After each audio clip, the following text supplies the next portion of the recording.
Hey guys, welcome back. So for today's video, I am going to talk to you about the Morphe 350M palette. If you've seen my iMats video, you know I got this at iMats. I made like a little tiny mini review because I did wear it before I made the iMats video. And now that I've been wearing it for a longer period of time, I can give you a general, like, good idea of how I feel about this palette. Now, I've heard so many mixed reviews about Morphe palettes. Some people say they're horrible, others say they're amazing. I mean, you don't really know who to trust until you try it for yourself. I kind of like it. I really like it. It's not, I wouldn't say it's one of the best palettes out there, but it definitely is a good palette. I really don't see what the big deal is. It's not like they go on patchy and there's no pigmentation at all. There is. They're really pigmented. The only thing I find is that they're really powdery. Not all colors though, because some colors when I touch with the brush there's like no powder, no fallout whatsoever on the palette. There are other colors that once you touch it with the brush it's just powder heaven. Like there's powder everywhere. It gets all over the palette. It gets onto other colors also. That's the only downfall. Like I find not all colors have a consistent formula. Yeah, enough of that. Let me just show you quickly what the colors look like. So from what you can see, evidently they're very neutral, warm colors. We have a few cool tones in there. Very versatile. You can definitely create different looks with this palette. You can create everyday looks, work looks, date looks, night outs, smoky eyes, like holiday glam. Like you can do anything with this palette. This palette is so versatile, and I mean obviously it doesn't have too much pop of color. It's more like earthy tones, but you can still blend a few colors together and create really deep, nice colors for the eye. I'm actually wearing a few of the colors on my lid, which I will show you at the end of the video how I achieved this eye look. Mainly just the eyeshadow. I don't really show you how everything else gets put together. It was just mainly to show how to create the look using the Morphe colors. I gasped. The pigmentation's really good. So it's not like you have to keep rubbing. You do get pigmentation right away. Like it's just, you don't have to like keep rubbing your finger to get any pigmentation. Like it's really nice. Like, oh my gosh, all my fingers.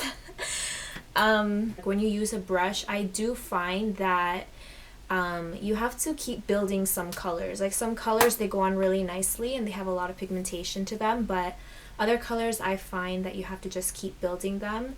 And like I said in my iMats video, you do have to blend them a bit more than other eyeshadows that I have. And I can't say it's the brush because I use the same eyeshadow brushes for all my palettes, and I do find that the Morphe colors do take a bit more effort. Number one, you have to build up the color for some of them, and number two, you have to just keep blending it, you know, so it just looks nice and not so harsh on your eye. But aside from that, it's a pretty good palette. I have nothing too negative to say. Well, nothing negative to say, just a few comments here and there. Again, the pigmentation's really good. It lasts all day. And let me tell you, I don't use eyeshadow primers. I just use a concealer as a base. Like I normally when I do my eyebrows, I carve them out with concealer, and then whatever's left over I just drag down to my eyelid. And that's about it. I don't wear any primers on the lid. I guess because my eyelids aren't really oily and I don't have a lot of movement there. Like they're pretty dry as it is. I don't know, maybe people that have more oil going on around their eyelids, maybe you do need primers to keep the eyeshadows in place. But for me, I find that the Morphe colors last all day. Like I've gone to work, I've gone shopping, and I'm telling you, when I shop, especially when it's really busy, you tend to get really hot and sweat a little. I find that they stay in place. Like it doesn't fade, it doesn't get all blotchy or patchy like some eyeshadows I've tried before. I can't say all Morphe eyeshadow palettes are amazing because I'm only basing it on this one here. I may like one palette, but maybe there are other palettes out there that I'm I wouldn't like. I know not just Morphe, but different like other beauty companies, they may have amazing palettes, amazing lipsticks, but then maybe they come out with a different set and it's not as good in terms of the formula. So I mean, don't take my word and start purchasing all these Morphe palettes because I haven't reviewed them all.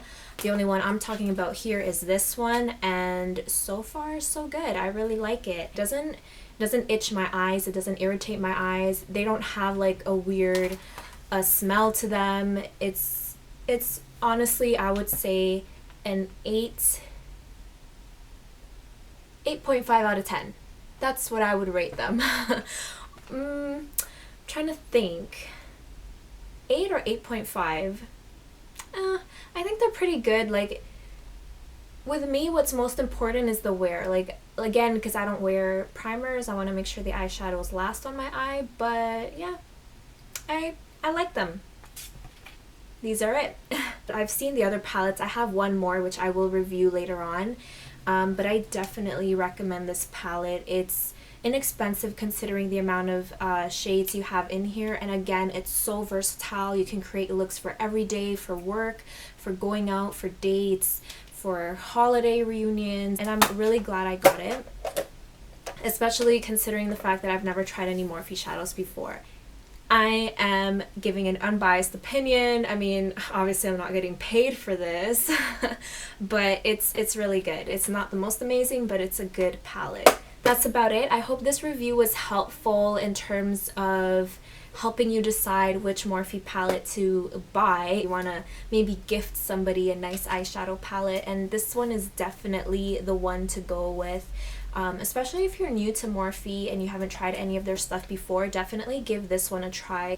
There are pros and cons, but to say that it's a really bad palette and the eyeshadows are horrible, it's definitely not true. Like, I don't think so, at least. I mean, I can't speak again for the other palettes they have, but this one is definitely a good palette, especially if you're new to makeup. If you just want to practice, it's an inexpensive palette and it has so many colors you can just practice and play around with. Alright, and if you want to know how to get this eye look, then stick around and keep watching. Okay, so before anything, I like to use this CoverGirl foundation to tidy up underneath the brows, and then I like to spread any excess all over the lid just to even out the color. Okay, so I clearly put more product than I intended, but you're probably asking why I'm using a foundation to do this. Well, I really like this foundation because it's very lightweight, it's a very thin formula, so it's actually perfect as a base for your eyelids and even to highlight underneath the eye area.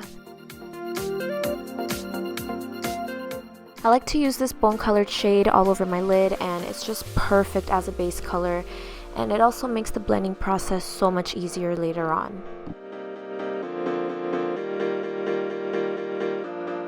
To highlight my brows, I use the lightest shade in the palette, and this just adds some extra dimension and extra depth to the overall look by giving the brows a more popped up, lifted effect.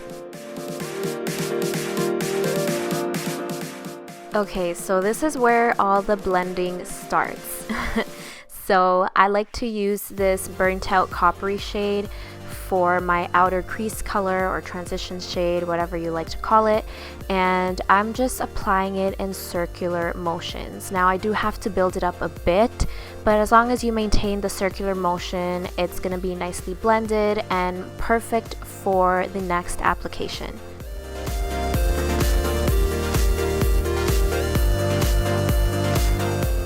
Next, I add this color right here to the outer crease area just to deepen it up a bit, remembering though to keep it closer to the crease only because I don't want to take it as high up as I did with my first color. I still want some of that burnt out orange to peep through from the top. Next, I mix these two colors right here and I work it into my crease.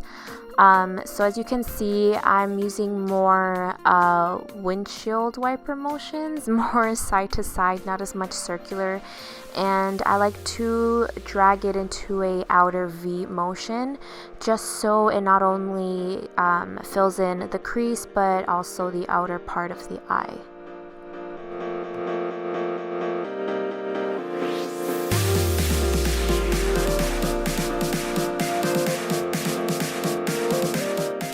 I'm also mixing these two colors together because I want my lids to have somewhat of a very faint light peach color to them. Not too light, not too dark, so mixing these two colors is the perfect way to meet in the middle.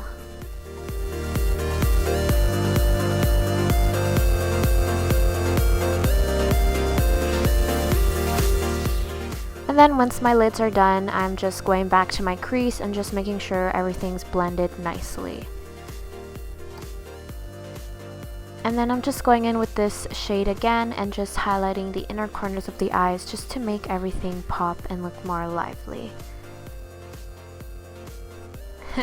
Okay, and then this is me just doing my eyeliner, trying to wing it in front of the camera, but I honestly I cannot do my eyeliner as of yet holding a little compact mirror, so I just gave up and this is my finished look. I hope you guys enjoyed. Hopefully this video was helpful in giving you an ideas of how to use this palette to create looks, and yeah, I'll be seeing you next time. Bye guys.